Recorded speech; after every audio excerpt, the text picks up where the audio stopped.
What a somber day today is. What a day I didn't expect to have. What a day I don't think any of us expected to have. Anyone that's listening, anyone that can hear the sound of my voice, one, I'm grateful. So thank you for being here. Whether you're hearing this live, whether you're hearing this close to live, and or in retrospect, I am very, very, very grateful for your voice because there's a lot happening in the world right now. There is a lot happening in the world right now, but we are on the air because for no other reasons can we be without breath anymore. So with that being said, today is June 1st, 2020. 1st June beginning of a new decade. Beginning of Pride Month for many. Beginning of Black Music Month for many others. Just another day for a lot more. Right now, I am joined by one of the closest people, one of my biggest inspirations, my little older brother, Kendrick Day, who I love very much. Feel free. Is that Hi. That was the introduction. Yes. Yes. That's what we call an introduction. This episode has been recorded many times. This is in transition. Seriously, the 4th time. But the world is literally changing at rapid fire. Things are burning. Things are crazy. Things are bizarre. It's not unordinary because this, unfortunately, is something that we know and have felt as people all too often for far too long. But right now, I am without the ability to not have something to say. And so today, right now, we will take the time to, we will utilize our energies to focus on aspects of resistance in pop music, aspects of love and melancholy and woe and transition, because we don't know how to feel right now. And far too often has pop music been given the credit with being too cheesy and too gourmet. But sometimes pop music was unsure, and sometimes pop music is hopeful in times of besmirch. So, June 1st, 2020. It's been 10 years. The first thing on my mind is Robin and the iconic song Dancing on My Own. And I want to start the conversation there before we take it many other places. So, Dancing on My Own. Dancing on My Own. Robin's, I feel like now it's her anthem. It is her, Dancing on My Own has become her kind of magnum opus as far as pop single goes. You don't think so? What do you think? I disagree. You think? Okay, tell me, Kendrick. What I do you think for me personally, it's Call Your Girlfriend. Like that's, Dancing on My Own is a perfect pop song too, but like, I don't know, I think I just have more reverence for Call Your Girlfriend. But you think in a grand pop scale, there's weight between Call Your Girlfriend and Dancing on My Own? Yes, the Cascade remix of Call Your Girlfriend is the perfect pop song. Like, I would put bigger that before, than the original radio I would version now here's the of thing. Dance. Now here's the thing. Bigger is different than favorite. No, right. No, Some it's not a question of favorite now because it's the anniversary of Dancing. If we're talking about bigger, that's just based on impact and charts. Okay, I can't compete with that. Well, see, I'm not even going impact and charts because the irony of Dancing on My Own is the fact that it didn't chart on Billboard. Most of her singles don't chart. Exactly, most of her singles don't chart. The top chart for Dancing on My Own on Billboard was number 3 on the dance club charts. And it charted on there, I believe, for 13 weeks on the dance club charts. And it didn't even peak at number 1. It peaked at number 3 the week of, July 17th? I know this for recent research. I also kind of knew this in general. They have it as number one, but it was number one in Sweden. Yeah. It wasn't number one U.S. Yeah, Billboard, they need to like stop. terrestrial Billboard. Because they put the U.S. charts at the end, and none of them charted in the U.S. Yeah, I don't think she's ever had. I think in her original era, in the '90s, she had a single or Do It two Again charted at 16. Not on Billboard though. Still That's the dance U.S. club. dance. See, that's how they keep tricking me. That's the specificity. That is. Robin how they ends keep up holding me. that category of being dance music. She's never charted Billboard as a pop act domestically. She ends up holding this very unique space in pop music to where I love Ever Again. Ever Again.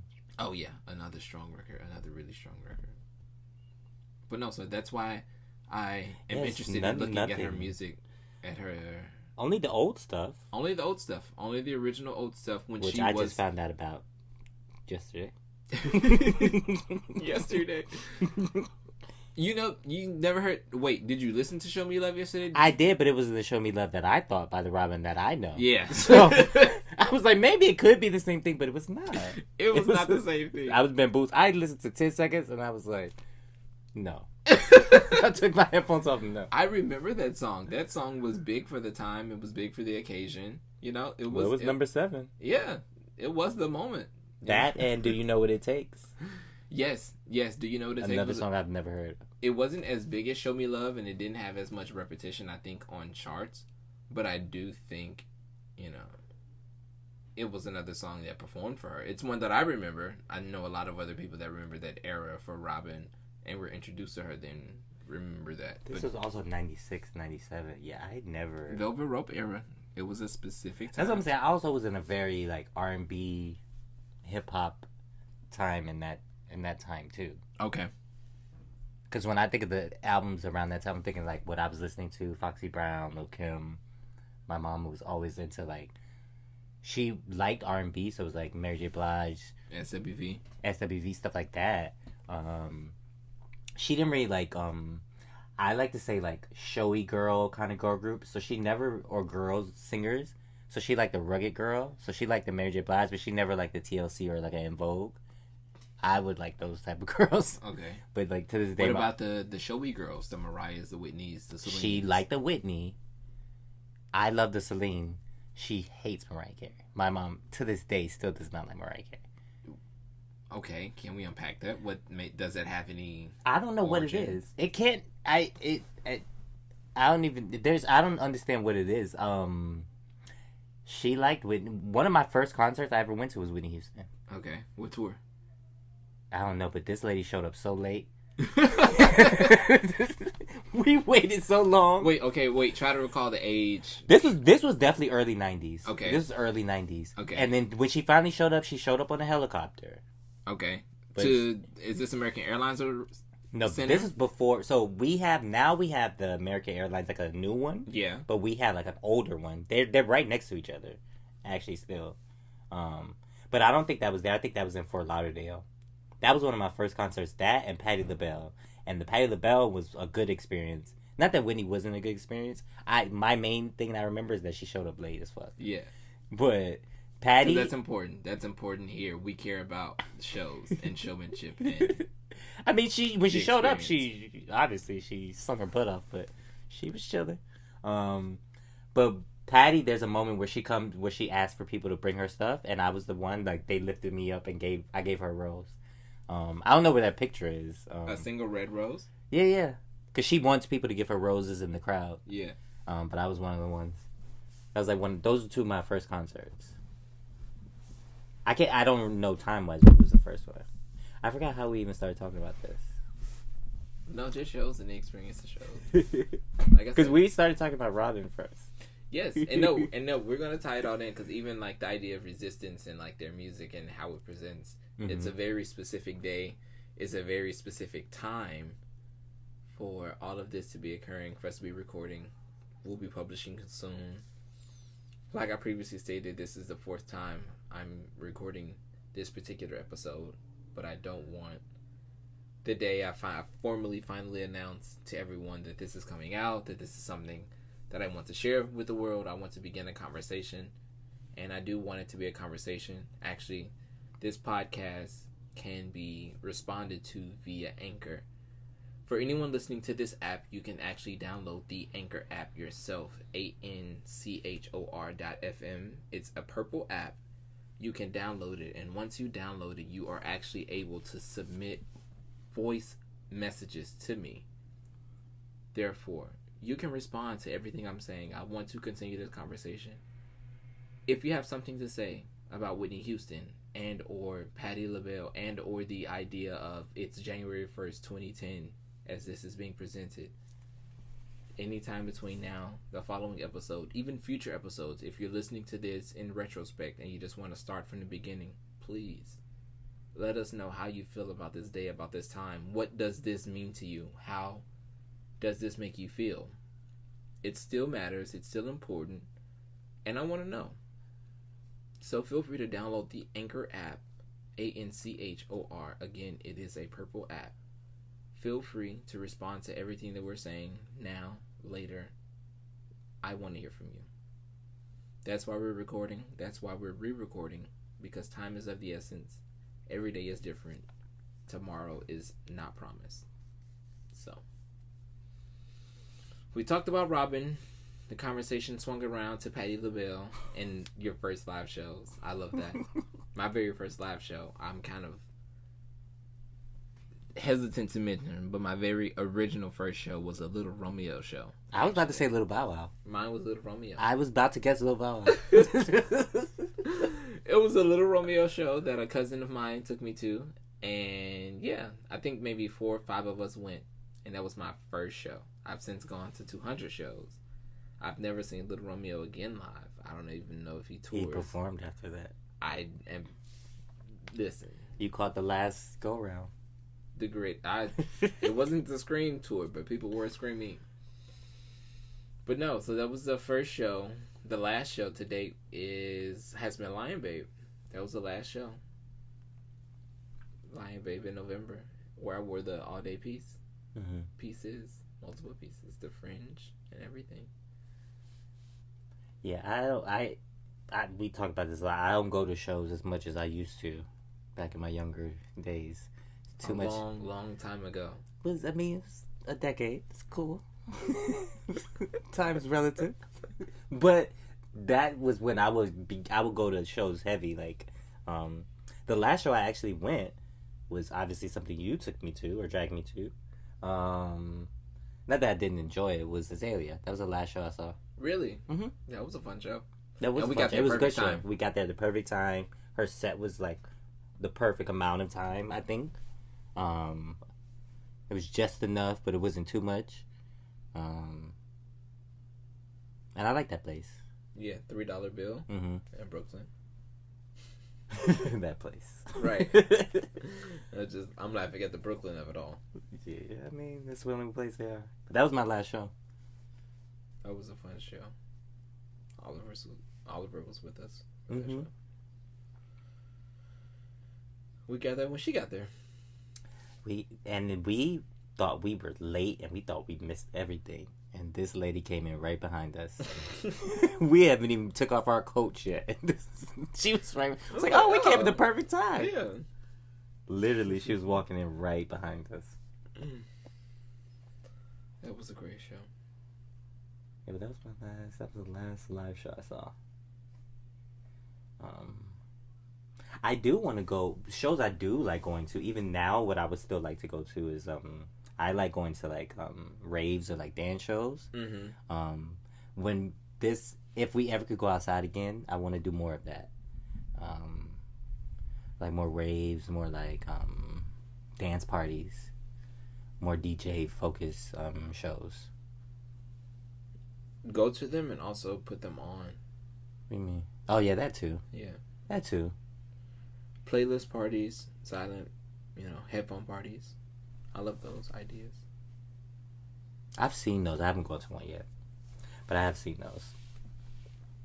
But I just like I do miss. That's one of the things that we talked about. I miss going out and just dancing, being drunk and silly. Ah, drunk and silly in public. In public, out. The idea that that's immediately of the past. Yeah, it and it was easier. It was. I think you're one of my extroverted friends. All of my friends are extroverted. All of y'all are, and I love y'all for that. Even when people see me with y'all, they think I'm extroverted because I'm like, no, that's just how I am with my friends. Yeah. No, I'm truly an introvert. But it was easier for me to kind of get used to not going out. But when it did hit me, I was like, yo, I do. Now that I want to go out, I'm like, I can't. But I know you was feeling it like the first. I felt it immediately, and then there's been a hush in the last few weeks because I've been focusing on projects and ideas and really zoning in and honing in on concepts. Mm-hmm. But in the beginning, yes, there was a sharp curve that took a moment to acclimatize, I will say. Yeah, no, it was when it hit me, it was like, it also made me realize what my limits are. I was like, oh, it's so we're the same. It's just it takes me longer to to hit me, you know. Mm-hmm.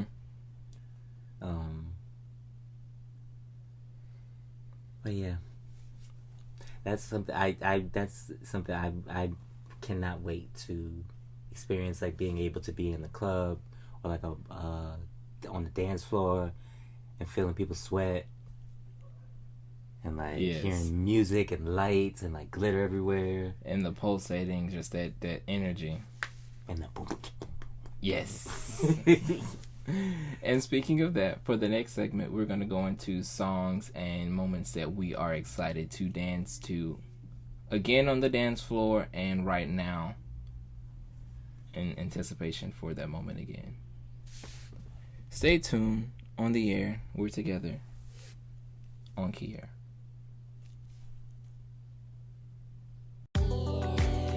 Hey guys, it's key-heir. I want to thank you for, first of all, listening to On the Air, and second of all, would just love to let you know that how I was actually able to get this idea in my head to On the Air.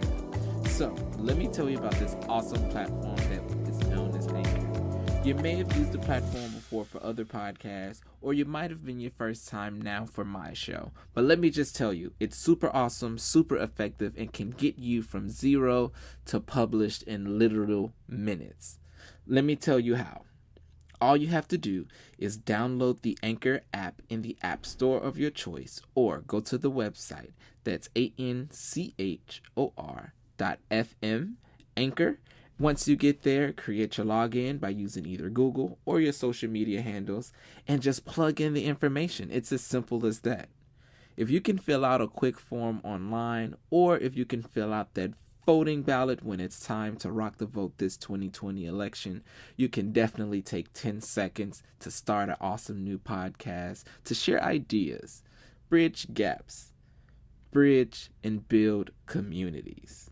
So, all you have to do again, download the free Anchor app or go to anchor.fm to get started to see, hey, this too can be for you. Peace.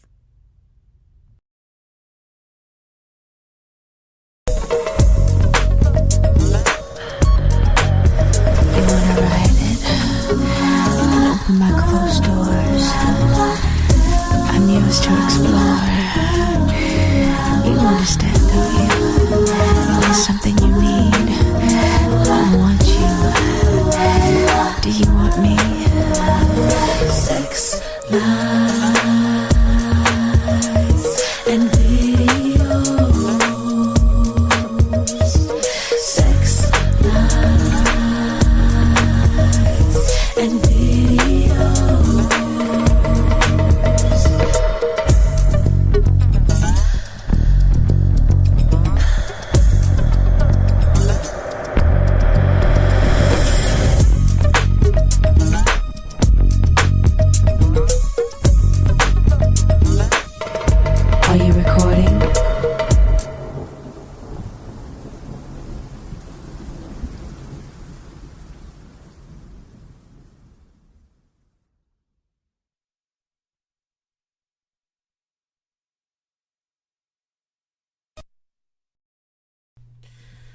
You know what I'm really excited for though? Just like, even though it's the start of Pride Month and it's a new world happening. I mean, every day it feels like we're saying it's a new day, it's a new world, it's a new time. And in many respects, I feel like that's accurate. But honestly, this feels different. Like, this genuinely feels different. Mm-hmm. What feels different? I don't know. Maybe because the dynamics, like the multitude of the dynamics, are greater. Like, there's extreme violence in the street. There's extreme visual representation of it. But then there's also extreme knowledge and then extreme awareness of the dynamics of it that's very different.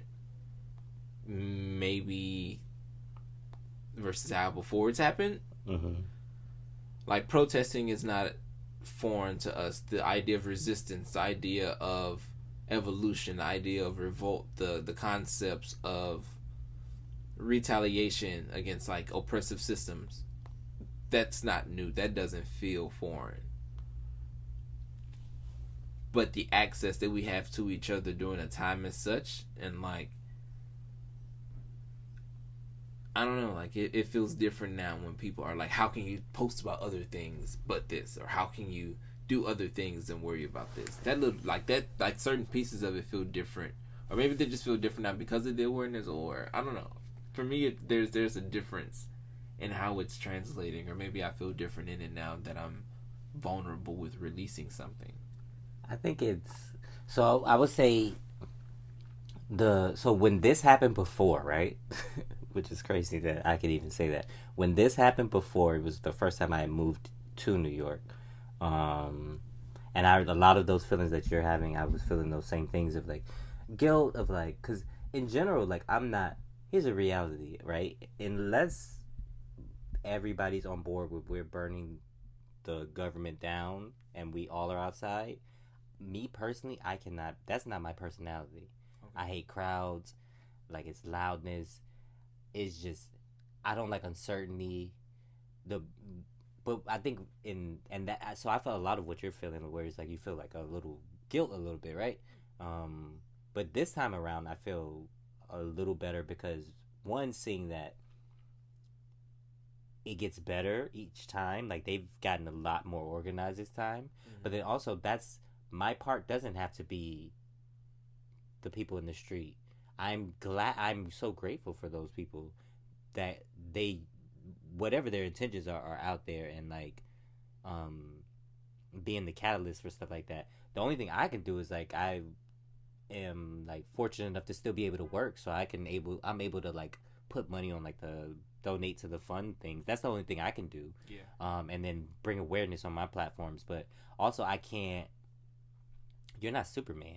It's like, and also people, I think people have more leniency for us. And when I say us, I mean black people in general. Because there's no playbook, there's no rule book for this, for what's going on. Because we're at one point being asked to like step up. But then also, I don't think anyone's talking about what this does to us psychologically and mentally. And you know what I'm saying? Like, just seeing this stuff on loop all the time too. So it's like, if you want to just turn it off and just go to sleep, like I don't fault you for it. Like I don't fault anybody for it, like how they are coping with this, because it's like it's craziness. Yeah. And I'm literally just talking about just this one thing of the police brutality right now in this moment in time, but also this whole year has been crazy. I feel like extreme excessive, like yeah, and back to back. Everything. This would normally be 1 year. Yes, like one of those events would be 1 year. One of those crazy events. We had back to back an onslaught of, I mean, the craziest kind of shit you could think of. On what we thought would be a very different year, I feel like across the board, or at least it. I don't know. 2019 didn't necessarily predict success or immediate turnaround or harvest for 2020. But it didn't give further sudden death. Well, some of these astrology people I follow were talking about that they were like, yeah, this year, y'all think 2019 was bad, 2020 is good. Like, they said it. They're like, these months are like, because the stars were pointing to a lot of that stuff. I should have gotten more readings. Huh? I should have been privy to more readings. I mean, I just followed them, so I've been talking. I would see a lot of the conversation because there was a point where everybody was really hopeful, like everybody else. Mm-hmm. So half of my timeline was that, but then the other half was the astrology people. Was like, no, I'm looking at these charts, baby. It's not looking good. But yeah, I think there's room. I think there's room for everything right now because it's like there's no rule book for. We're all how to engage. Going back to first premise and topic. We're all dancing on our own. Mm-hmm.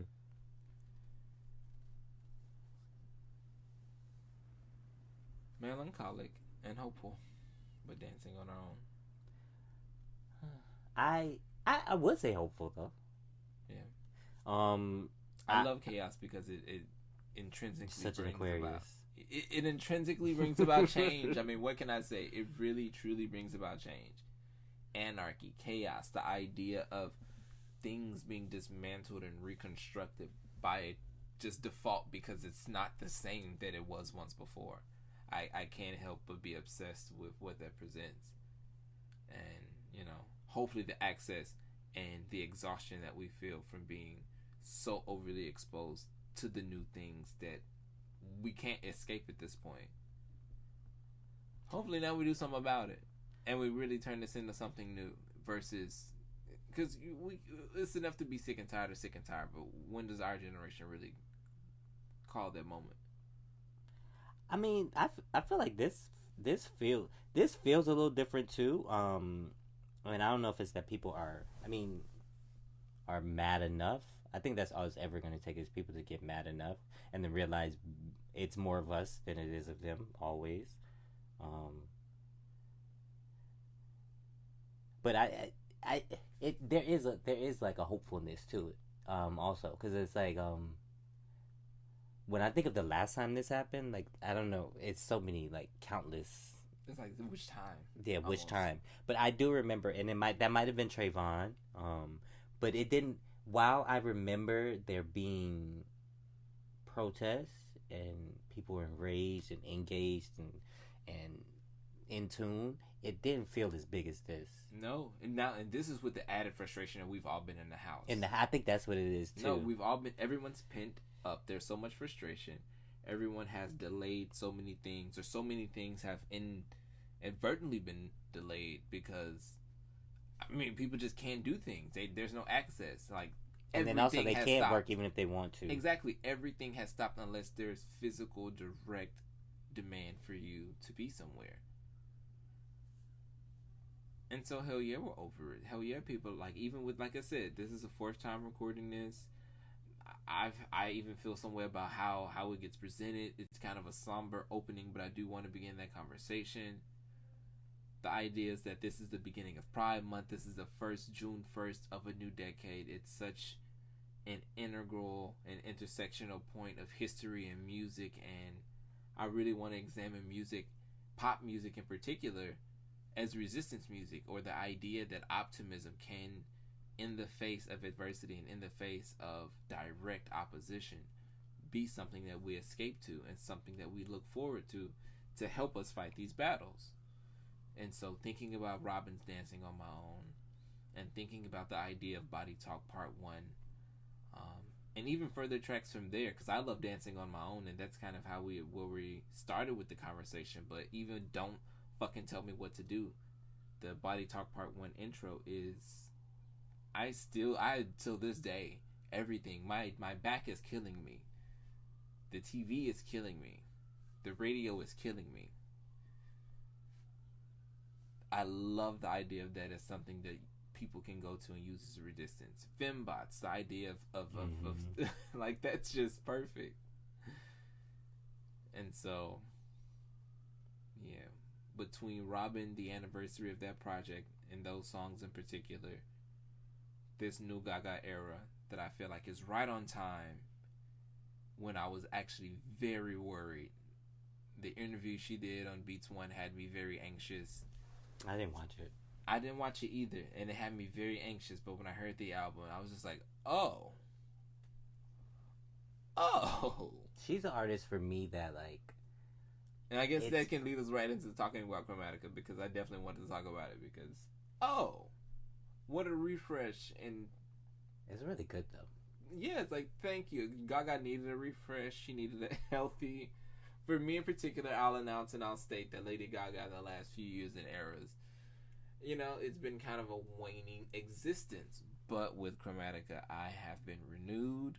I will sing the praises of. This is an album that I do believe can stand for a few years and can hold its own in her catalog. To me, it's already a part of the holy trinity of her albums. Okay, does it fulfill the trinity, or is there space? Where does it go? I think it completes the trinity. Okay. So there's Chromatica. What else for the trinity? So it depends on what you want to say, right? All right, I think you're telling me we're on the air. For your trinity, and I will me personally, show me yours and I'll show you mine. It's already Fame Monster. That's a perfect album to me. Gotcha. Fame Monster. Yeah. I would put Art Pop. Okay. And then I would put Chromatica too. Okay. I think other fans would put Born This Way. No, I asked you what you want. We didn't. I mean, I think that's because she's an interesting artist in that sense that everybody has very strong opinions about her. Agreed. And they're all over the place, I think. But it also speaks to who she is as an artist. We were talking earlier how like we didn't even realize that like what is the movie? The movie with Bradley Cooper. A Star Is Born. Yes, A Star Is Born. I didn't. We were talking earlier. Songs, yes. Yeah, that's a whole era for her that we don't even. I forget that even. Yeah, no, because even to this day, I haven't played that album soundtrack fully through, but I knew that there were pop songs on it. There were pop songs because literally one day, and this is so ironic, I was out and one of the songs was playing, and I Shazammed it, and it was A Star Is Born soundtrack, and I saw that and I said, "Oh," I was shocked. And I never went back, but I remember the song. I Shazammed it in public, so I thought it was something. So I retained how I felt initially, emotionally. But I didn't go back and replay it. I didn't go back and search for it. I didn't go back and try to relive that moment. And so, I'm not surprised that there were other bops on there. I saw it in theaters, fell asleep. I told you, I saw Shangela twice. That's all I needed. My name is Shangela. She worked it. I saw her red pussycat wig. That was it. That's all I needed. But when considering the idea of Chromatica in the trilogy of Gaga, for me, it actually fits into my perfect trilogy for Gaga also. So I think about Chromatica. I think about The Fame. And then I also think about Art Pop. With an asterisk, though. I only listen to Art Pop when I delete the rap songs and the ballads. We always talk about that. Yeah. But then you're deleting a lot of things. Exactly. Also, I don't think that's the craziest thing you said. It's not, because I feel like in the real world, if we're going with like unaltered releases, it would be Fame, Monster, Chromatica for me. Because so you're putting the Fame over Fame Monster? I pick them both over Born This Way. But I don't pick them over each other. Yeah. Like, I think they're a solid 1-2. They're an undeniable force of pop, like, excellence. So, and I fine, we can consider them separately because, they're 8 tracks that are not on the original project. I'm okay with that, too. Yeah. Because my early introduction and original introduction to The Fame, many people might not remember this. Few may. But most don't know that The Fame actually leaked in Canada months before it was released in the U.S. Because I don't know if she did a Canadian promo tour or if this was still the era. She was doing promo. I think this was still the era of radio promotion. But I found out about Lady Gaga through a Stan blog site. Like, it was a .blogspot.com blog site about pop music. They announced this new artist whose album had leaked in Canada months before the release. It was called The Fame. It was the exact same cover that we know now for The Fame, but it was a different color. If we know the blue, it's like a T-shaped line that goes through the cover. I don't know if it's a blue now, but I think the original cover I had in Canada was red. Either way, there was some slight difference with it. Mm-hmm. But I knew about that album and Lady Gaga. And there was a slightly different track listing, too. 2 songs were not on there, and there was a difference. I think Starstruck wasn't on it, and I think that was a bonus track. Yeah, Starstruck wasn't on it, and something else wasn't on it. But the original version, Summer Boy or Boys. It was one of those like between track 9 and 14. It was a different shuffle, and so I was really just like, oh, this chick is dope. She's doing it. She's dope. It was club energy. I was excited for it. And then Just Dance dropped at top, I feel like, of that summer. Months after it had leaked in Canada, winter, spring. And the rest is history. So looking back on it, it was just the start of like... Because I felt like I came into Lady Gaga in those day one kind of stances. So it's just super emotional, one, and then super nostalgia, which you can never compete anything with nostalgia. And so the Fame... And then Fame Monster, besides Teeth, I think that's a flawless project too. I don't. Sorry, Teddy Riley, but I'm just not. I like Teeth. I mean, there are songs that in the context of the album I listen to. I would never just go listen to it on its own. But in the context of the album, especially being at the end, I don't mind it. Last, and it was certainly least. I don't like it. Because everything before that was just, I mean, some of the most perfect songs. It was going so well. I was so happy I could die. So happy I could die. Monster. Alejandro. It didn't Teeth. Like, it's such a bummer for an album outro of a song. It just felt, I think it felt a little misplaced. But that's also Gaga's albums. Every album, it's very, like, a mixed bag of like, maybe just the track listing would have been different. Maybe the song we talk about, even Chromatica, the single choices were like, honestly, I would have been way on board if the singles would have been different. Because she really lost me with Stupid Love. I was like, I don't know. See, she gained me back with Stupid Love. Yeah, I remember. I was like, I'm not into it. Yeah, I remember the first time I saw that video, I was sitting in an Uber in Atlanta. And it was a shared Uber, actually, at that. And I wasn't even ashamed. And I was just like, okay, I'm here for this. And then I replayed it for other people as soon as I got to my destination. And nobody lived for it. Yeah, no. That was the collective. It was a collective kind of like... It was like it was a collective sigh. And the disappointment and my excitement in particular was just like, and you were excited. What show was this? Like you stopped what we were doing because Gaga. Is this the commercial? Where's the video you had to show us?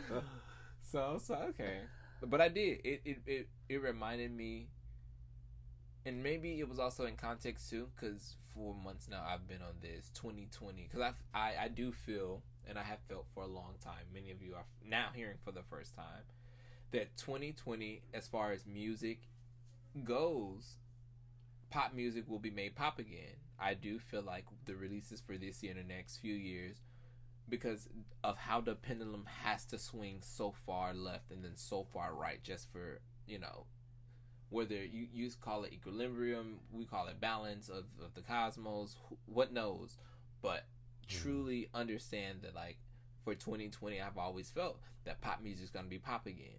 Dua Lipa came out storming through in the beginning of this coronavirus season.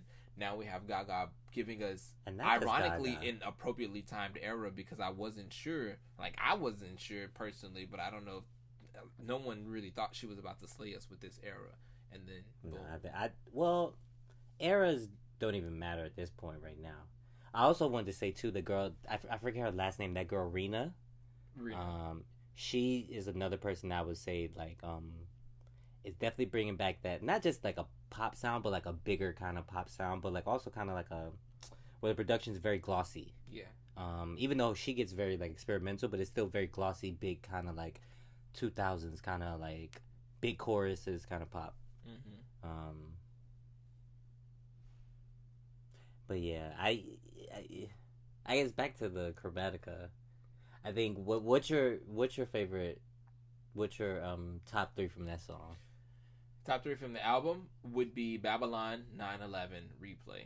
Easy. In which order? Because your Sun, Moon, Rising. I don't know, because then I would still think overall favorite is 1,000 Doves, because I have to characterize 1,000 Doves uniquely, because because there are songs, right, that are referential in time, where you feel like you know exactly the essence of what this song is. But with 1,000 Doves, it's I don't know. I feel like I have a top 3, and then there's 1,000 Doves. Like there's no. It's against the rules.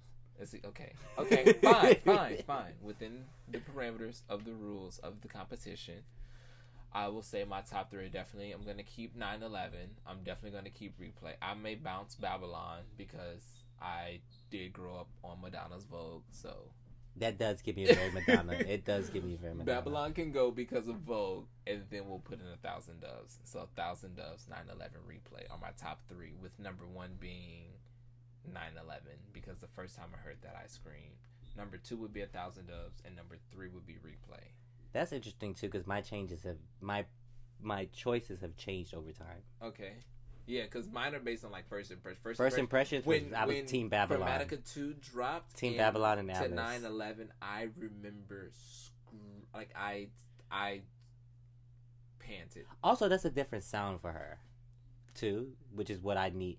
Which is what was my biggest gripe with the singles from this, that they're very unimaginative. Like every song has the same riser.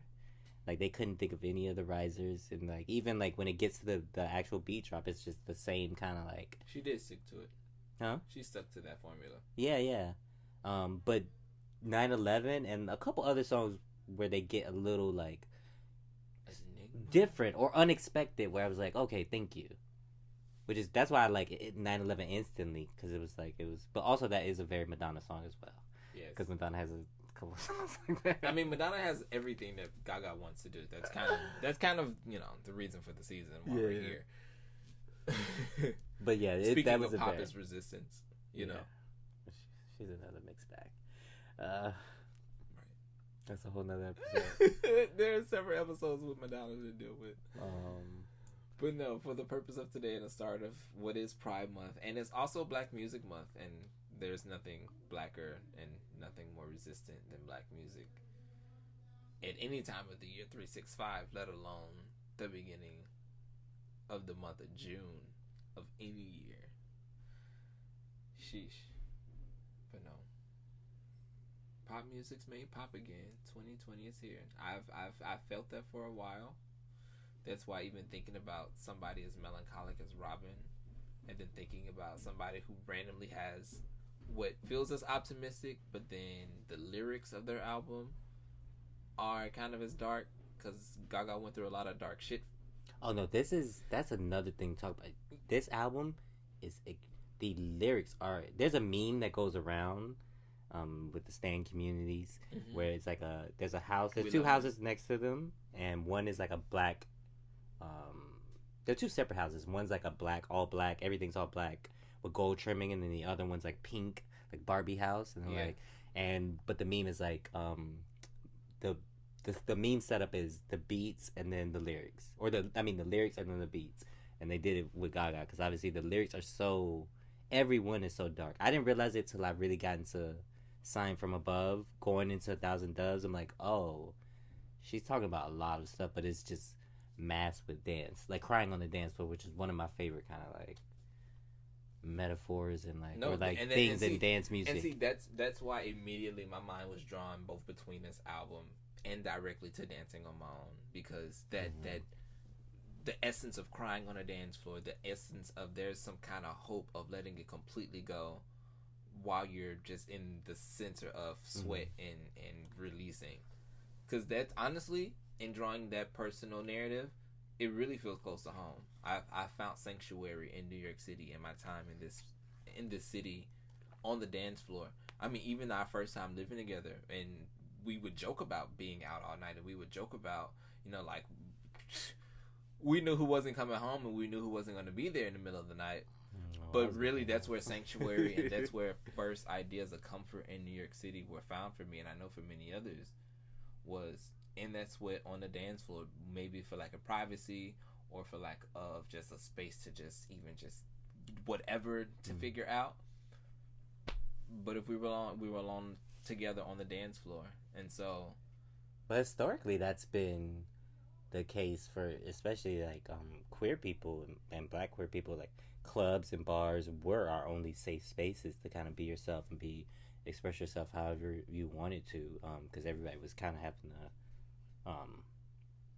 close up and be like in a rigid kind of form outside. So like clubs are this kind of like safe space, which is why I think also like we as queer men, gay men really identify with like women pop stars. Yes, because they're kind of the goddesses in that kind of like space that we go into. The Dianas and all, you know, all of that in that era. Like, listen, this whole wall over here. Yeah, so I think it's like historically that's been our like safe space. And it's so interesting to see, like you say, like it still carries over today. Because it's our safe space. And for some people, it's the only space too. Sometimes. Literally, no. Trust me. First-hand account. Hi, my name is here, and I will say, and you make it supply supporting details. It especially for introducing moments and like finding out who you are in certain spaces if you can't, you know, because there's only so much room for trial and error, especially in congregation with other people.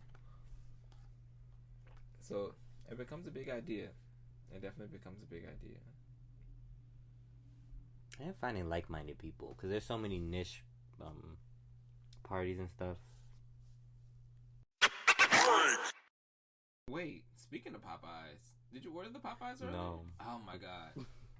Did you just order it now? I was about to, but they want me to get the app. Okay, let me go back to where it was. Wait, no. Oh, no, because yesterday when I went, it was because I went in store and I gave them. No, it says you could do it here. They give you a 15-minute redemption code. It was there, but then it was like, let me see. They made me sign in. I don't want to sign in. I don't have to sign in. I can do what I want. Whatever. Ask Mari. Ask her, Mari. My mama can't tell me shit. Right. I'm a grown ass woman. I do what I want. Whatever. I do what I want. And what's gonna happen if your mother says something? Ask her, Mari. Upside her head. Ask her, Mari. But for thinking about pop music for right now, we literally have gone on this small journey between breaks. I mean, one break we stopped, there was Popeyes. The next break we stopped just kind of reclaim some of the space and energy in the room with pop music, as we do oh so often alone in our headphones, as many that are listening also do, which is why I want to have this conversation. So there are a few things that I think about in terms of summer and pop music. There's always what's happening now, because every year music enthusiasts are always informed by what they think will be the song of the summer, or what songs make up that playlist that's gonna sweep award season in the fall, and or just really take over the radios and hearts and headphones during the summer months. So my early prediction for song of the summer was Say So by Doja Cat. I love the song ever since the winter when I realized that it was going to be a single. I predicted that it would have this great year, especially with that Fallon performance. I knew that would eventually come release week. You know, they did this kind of same format with Lizzo last year when they did Juice, and I just knew that it was going to be great for Doja Cat this year. So it happened. She performed. She looked like a mix of Diana Ross and Nicki Minaj. Pink cotton candy fantasy with the cream, you know, with that little kind of crimp middle part, Nicki Minaj STs that she always gives. And it was perfect. The song is performing well. Nicki regurgitated a version out. It went number 1. It's number 2 as we speak right now. It's number 2? It's number 2 this week. Megan and Beyonce's Savage remix is number 1. Oh, they basically swapped. Yeah, so they essentially swapped. And so that's history. And so that's there forever on the record books. So that was my early prediction for Song of the Summer. There's a segment that, to get to the point, there's a segment that I want to consider for this show called Niche Nostalgia. So in considering summer 2020, June 1st, beginning of Pride Month, beginning of Black Music Month, my niche nostalgia song, in addition to already Robin's Dancing on My Own, there are a couple just summer songs that I think back to. But I remember you had one earlier when we talked about I have a whole list of summer songs. Oh, well, like specific niche nostalgia songs that put you in that certain headspace For summer. For summer, for top of summer. Like, what are your early summer songs that you know it's summer when this is either in your ear or it's referenced? There's certain songs that make me feel warm, right? Okay. And I don't know if it's the sound of it or if it's the time that it came out or where I was listening to it. But Nelly Furtado's "Loose," that album is an album that makes me feel. I remember being in Atlanta listening to it. It was cold, and I remember it would make me feel warm because it made me think of Miami, like "Glow," "Promiscuous," "Man Eater." Yes. It just feels hot and like steamy and like, but like muggy almost. Yes, there was a mugginess to that production. You know what? So when I think about the summer and I think about early connections to the summer, there, as of right now, there's this India Shawn EP called The Outer Limits that always makes me feel like the beginning of summer. So for anyone listening that's never heard the Outer Limits EP by India Shawn and James Fauntleroy, please give that one a listen. It is a favorite of mine, and it always is on rotation, especially at the beginning of every summer. But another one, and another thing that I really think of Janet's All For You. And I think of Kylie's Love at First Sight. Love at First Sight is a very summery song. Yes. Very summery song. Very, very summery song. It takes me right there. Every time. Someone to Call My Lover. Yes. By Janet also. Yes. Actually, all of those All For You singles just remind, it's just that summer. Except for Son of a Gun. Son of a Gun is, yeah, that's the only like quarter three, but everything else and doesn't really matter. No, that feels summer to me. I mean, it feels like it's August, but it's summer. Like it's. That's what I mean. Yeah, it's dead. Yeah, that feels. That was right still there. a bright one. It feels right there. Also, California Girls by Katy Perry feels very summery to me. Teenage Dream, that whole era. Teenage Dream feels so, and yes, because last Friday night is very summery as well. That whole suite was great for her. Even getting into that girl from Queens, Nicki Minaj, like Super Bass, summer. Super Bass feels summer, and Starships feels summery too. Extreme summer. Like, I can't take it away from her. Anaconda feels summery too. I will say that. Too. It was. I think about that VMA drop. I think about that all those performances. That last performance that Lorianne did with her and Lil Wayne. That was before that though. That was, I believe, at the AMAs. I remember it was the first time she twerked and it looked realistic. They gonna get you. I know. But like I said in the tagline, if you've ever been attacked by a barb, this may be a show for you. This is whoever has dated a barb and has been personally victimized by a barb. So both, okay? And we don't want to get into that part of the show. That's for the After Dark portion of the program. Because I too have been attacked and I too have gotten my reparations out of a barb. But never again. # never again. Anyway, though. Yeah, anyway. Back to the number one song which you perform. Right, back to the number one song that you perform, which is difficult to get. Not everyone has it to their credit. Speaking of her, Mariah. Okay, always. Fantasy is also very summery to me. Fantasy is very summery. And Honey. And Honey. And I have been reflecting, because I even played when you first got here. Glitter is now streaming again. Loverboy is so summer. I've just meant the fact that Glitter's streaming again in time for summer. You know? But Glitter wasn't a bad album. Glitter was just a bad timing.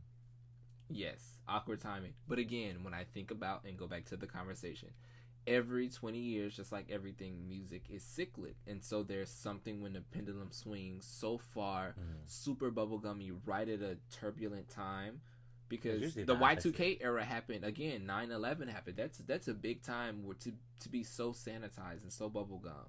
But the same thing is to say of how the 80s transitioned. It was an extremely political time, but it had an extreme kind of sanitized nature on mainstream. Look at the 60s, as political as it was of a time in the 60s, and how the Supremes got to exist as number one pop girl group in the era in black. You know, like just how those dynamics every 20 years seem to always present themselves. War, terror, reconstruction, revolution, revolt, all kind of happen as mainstream gets skewed a lot more sanitized, and or it feels squeaky clean again. But that's when a lot of the outliers happen. So it's interesting to really think about how we're at the start of something else that's already happened in history, but it's happening again, but for the first time. Because never have they had this digital age, never have they had the access, never can we start from scratch and then begin to publish, even, this program here. It's just the idea that it gets to be, what do we do with the immediacy? So far, we're receiving it, and it's hard for us to digest. But what do we do? We'll see what happens, but what happens from here? I mean, I think too.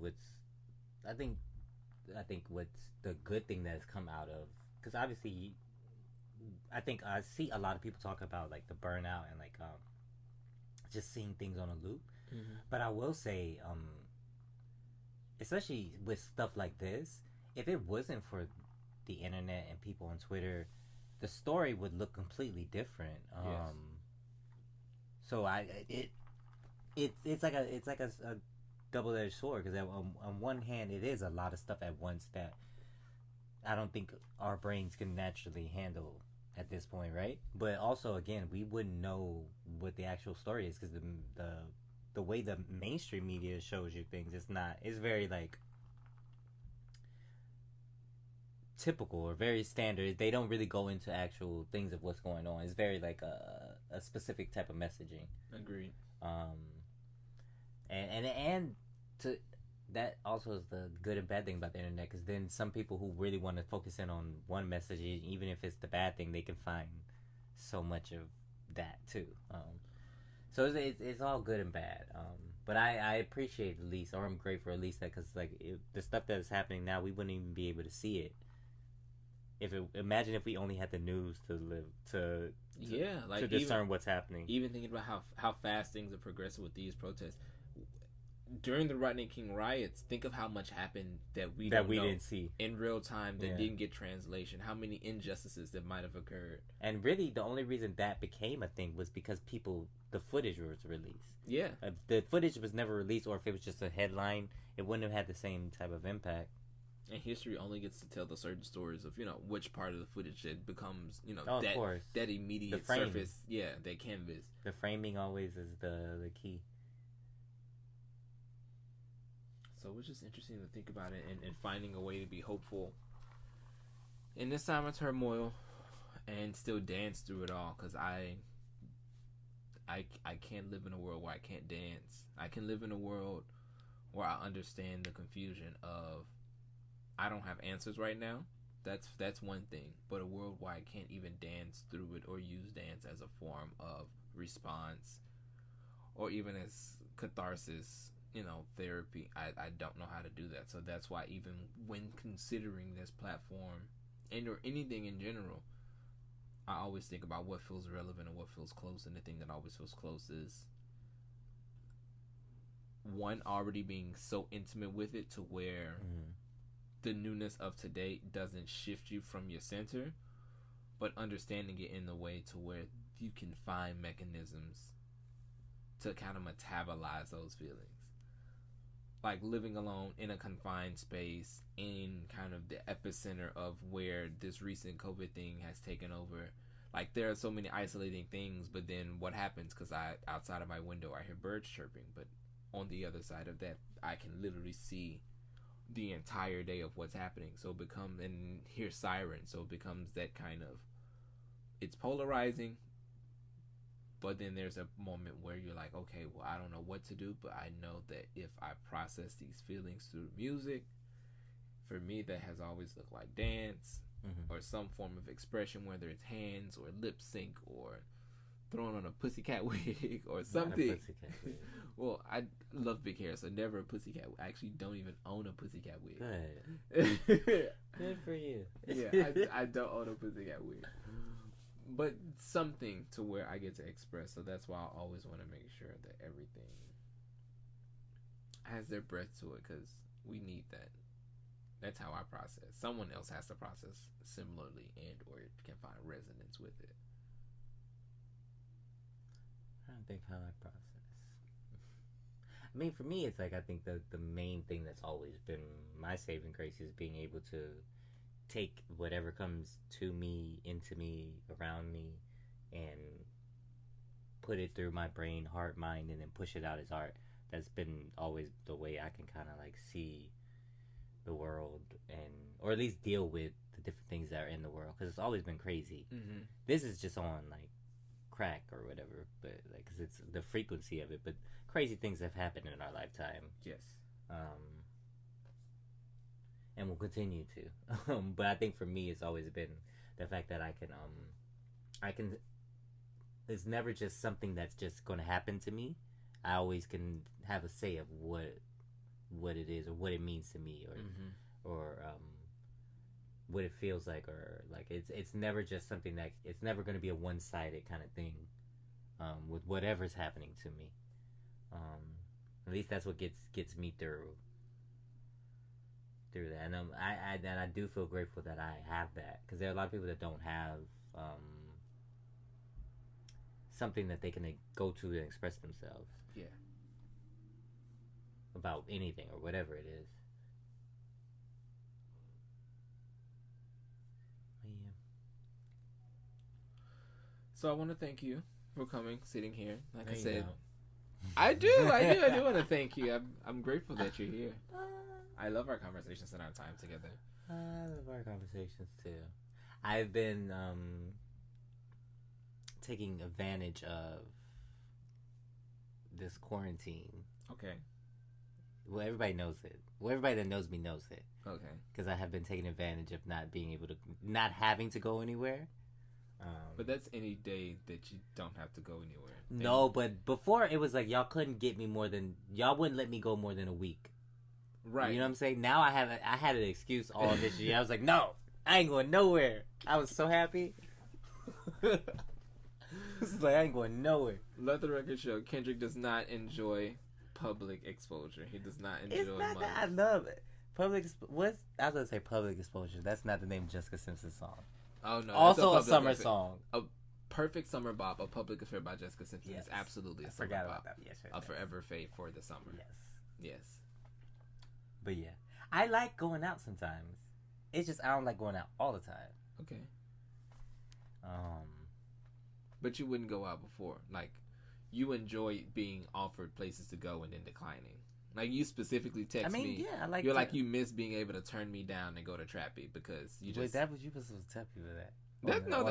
On the recording. You was. Yeah. But yes, I do enjoy. Like, you would personally enjoy not coming out with me. Like, you would enjoy the invitation just to decline. Because I want to feel wanted. I feel like I wanted to be there, but also my energy is not set up like that. Okay. And y'all know it. I wake up on 40%. So, but I do also like going out sometimes. So yeah, I've been taking advantage of. So I'm glad. Even I said all that to say that I'm glad that I have been getting out more again. Okay. Like, this is the second time I've seen you since this year started. This is second or third? It's the second. Okay. No, it's the. I feel like it's the third. No, it's the second. It's just that first time felt like quick. Twice because we talked to me, you, and CJ, and then we went to the park. That's true. So it felt like 2 times, but that was 1 time. And then me getting the mask. And then you saw me when I was walking over here. Yeah. So it felt like a bunch of different times. That was all one day. And then we FaceTime. Well, I FaceTime you. I hate FaceTime. You answer my FaceTime calls sometimes. Sometimes, but it just be like, yo, I be throwing that phone. I be like, yo, my mom wants to FaceTime me. I'm like, girl, no. We want to see your face. Why it look the same? It Actually, it looks worse. Well, you said it, not me. But I. Yeah. I'd be like, no, girl, I am not FaceTiming you. In the beginning, though, I was doing good, though. Yes. But after a while, when everybody was like, oh, he's FaceTiming, let's FaceTime him now, all of them was like, nah. You know, I think I FaceTimed you this morning, and you were like, no. Or no, it was yesterday or sometime. I was like, nah. Yeah. But I tell people, I had to tell, Naquan called me before, it was like 11. I was like, so I'm answering this because I'm letting you know, because I may have not let you know, but everybody else knows I am unavailable before noon for anything. It don't matter what's happening. That's funny. No, that's it. That's literally perfect. But yeah, I'm glad to be getting back out. Because regardless of what's happening with this Corona stuff, I do think. Well, Corona magically disappeared the last few days. So it did not. Or the sequel is always the worst thing, and Mama's gonna come back, and it's gonna be hell to pay. Mm-hmm. People are not. People didn't really kind of stop living their life in general, right? In the beginning. So the fact that it's nice outside, you think people are going to stay home? That on top of just already frustration with not hearing consistent things from the government. 1 week it's do this, and then the next week there's a different urgency. We know that, but again, it's different. It was actually on us to kind of spend those first 2 weeks, maybe 3 weeks. No, but that's fine. But imagine like week 8, and then everything kind of like. No, we all kind of, or enough of us didn't do it in the beginning, so it was like. That's true too. It is what it is, and then on top of that, because to me it's like they're incompetent. Yeah. So we have to basically do the work for them. Like they're the parent that we have to basically like put to sleep when they get drunk at night. Yes. Yes.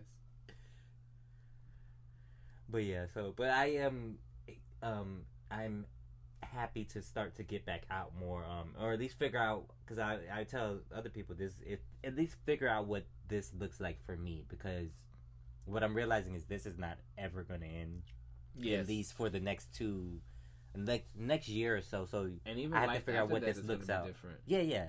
It's never going to be the same. So you have to figure out what this looks like for me throughout this, because you can't not be around people that you care about. Or even the ones who you might not necessarily care about and work with. Because even thinking about now in this platform and conversation, the urgency of me wanting to get it out is one, because it's been on my heart and on my brain for so long, and so I have so many facets that I want to share of so many things. And so at heart it became mostly about just initially sparking and starting, because there are so many things, but two, I've been often able to sell myself in person. I love being in person. I love to engage, when we're in a room and when we're working a room, what needs to be done, and I'm there to do it, and I'm excited. But that's that immediacy of that's not a guarantee that I can kind of plan to lean on in the next few. Like, that's a natural skill. That's one of those, like, it's gonna look different anyway. It does, and so here we are, and I want to begin this conversation. This conversation is rhetoric, and I also have so many things to share. There's so many people I'm excited to bring onto this platform, so that I can spend time picking their brains. I can't wait to future shows where we get to talk about collections and announce, other good tidbits and content pieces that people would love to receive. Because there is a visual component. There are so many other live components. There are so many live shows and footages of moments that I can't wait to recall. Footages. Yeah, footages. I have so many stories documented already and soon to come, just about this fantastically, obsessive, absurd, ridiculous life that I've led. From the artists that have inspired me, from the moments that have inspired me, from the moments that I have championed and willed and worked my way and have thus turned into an incredible life with the inclusion of. So I'm excited. So if you can still hear the sound of my voice, 1, I thank you. 2, I welcome you back again. And 3, it's been fun on the air. Make sure you tell a friend. You can listen to this show anytime, every time, always on Anchor. That's anchor.fm/on key-heir, ONKYERE. That's me. You're there. We're here. We're together. Thank you again, Kendrick, for coming. We're going to wrap this up because there's more to do. I think I kind of want Popeyes again. I'm kind of hungry. Again? I do, but I do want to put this out just so it could be there in existence, because the revolution must be at least audibly recorded, if not televised. But we'll televise it soon enough. Eventually. No. Soon enough. Eventually takes too long. Thank you all for listening. Again, you can subscribe and listen to future episodes. Well, if you can hear the sound of my voice, you know exactly where to find them because you're already there. So I thank you for your ears and your time. Very soon, peace and love. We're out. Bye. Bye.